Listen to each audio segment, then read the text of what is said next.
Hierarki kebutuhan dasar manusia sebagai berikut. Yang pertama, kebutuhan aktualisasi diri, yaitu pemenuhan potensi dari dirinya sendiri, seperti cita-cita, kematangan mental, keinginan, dan lain sebagainya. Yang kedua, kebutuhan kognitif, yaitu keinginan-keinginan untuk mengetahui sesuatu, memecahkan misteri, memahami sesuatu, dan ingin menyelidiki sesuatu. Yang ketiga, kebutuhan perhargaan, yaitu menghargai diri sendiri dan menghargai orang lain. Yang keempat, kebutuhan cinta kasih, yaitu rasa cinta, kasih sayang, dan juga kepemilikan akan sesuatu. Yang kelima, yaitu kebutuhan keamanan, yaitu rasa aman dari penyakit, rasa aman dari bahaya, rasa aman dari bencana alam, dan rasa aman dari tindakan kriminal. Dan yang terakhir, yaitu kebutuhan jasmaniah atau fisiologis, yaitu sandang, pangan, dan papan. Mendidik dan memahami anak yang tengah beranjak remaja bukanlah perkara mudah. Hal ini karena masa remaja adalah masa peralihan dari masa kanak-kanak menuju masa dewasa, di mana anak sudah tak mau dianggap sebagai anak kecil, namun juga belum bisa dikatakan sudah dewasa. Menurut Lewis, kegiatan remaja atau manusia didorong oleh berbagai kebutuhan, yaitu 1. Kebutuhan jasmani, 2. Kebutuhan psikologis, 3. Kebutuhan ekonomi, 4. Kebutuhan sosial, 5. Kebutuhan politik, 6. Kebutuhan akan penghargaan, dan yang terakhir kebutuhan aktualisasi diri. Menurut Hall dalam Libert dan kawan-kawan, memandang masa remaja ini sebagai masa storm and stress. Ia menyatakan bahwa selama masa remaja, banyak masalah yang dihadapi karena remaja itu berupaya menemukan jati diri atau identitasnya. Usaha penemuan jati diri remaja dilakukan dengan berbagai pendekatan agar ia dapat mengaktualisasikan diri sebagai baik. Aktualisasi diri merupakan sebuah bentuk kebutuhan untuk mewujudkan jati dirinya. Beberapa jenis kebutuhan remaja dapat diklasifikasikan menjadi beberapa kelompok kebutuhan, yaitu 1. Kebutuhan organik, yaitu makan, minum, bernafas, dan seks. Yang kedua, kebutuhan emosional, yaitu kebutuhan untuk mendapat simpati dari pihak lain. Lalu yang ketiga, kebutuhan untuk berprestasi, yang berkembang karena didorong untuk mengembangkan potensi yang dimiliki sekaligus menunjukkan psikofisis atau kepribadian. Lalu yang terakhir, kebutuhan untuk mempertahankan diri dan mengembangkan jenis. Selanjutnya adalah masalah-masalah yang dihadapi remaja. Berikut beberapa masalah yang dihadapi remaja sehubungan dengan kebutuhannya adalah: yang pertama, upaya untuk dapat membuat sikap dan perilaku kanak-kanakan menjadi sikap dan perilaku yang lebih dewasa.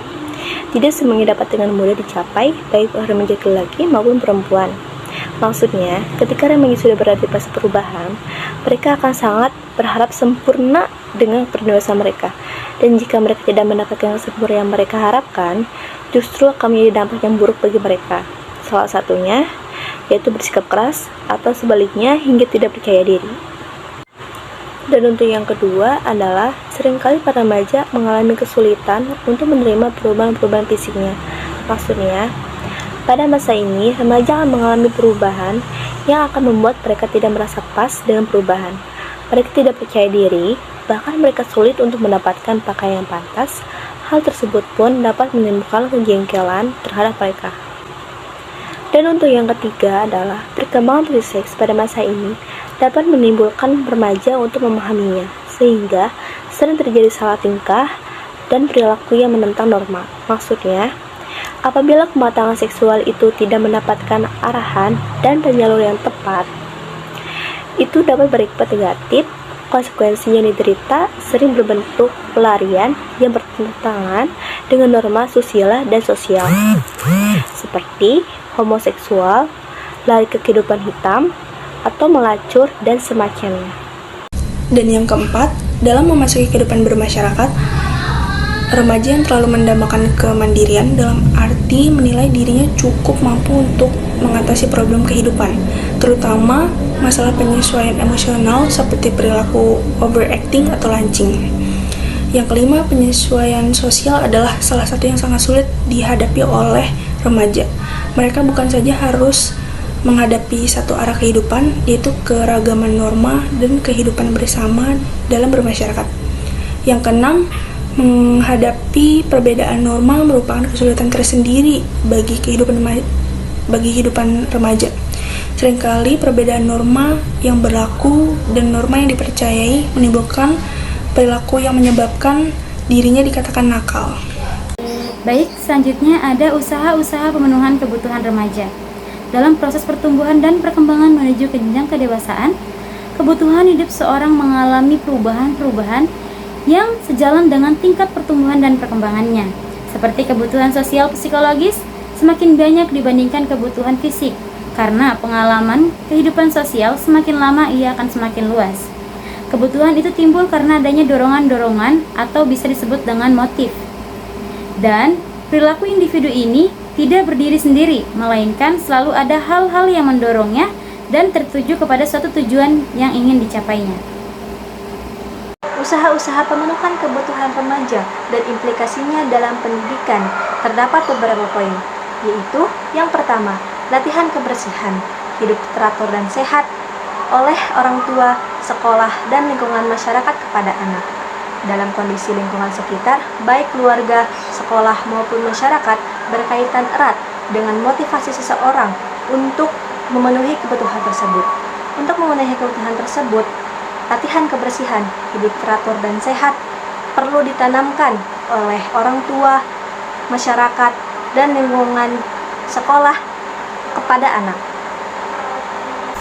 Yang kedua, perlu dilakukan pendidikan seksual di dalam keluarga, di sekolah, maupun di lingkungan masyarakat. Kebutuhan pendidikan tersebut harus mendapat perhatian khusus dari orang tua, sekolah, maupun lingkungan sekitar.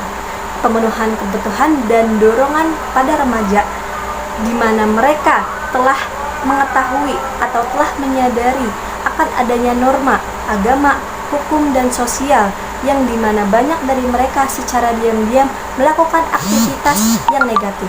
Maka dari itu, pendidikan seksual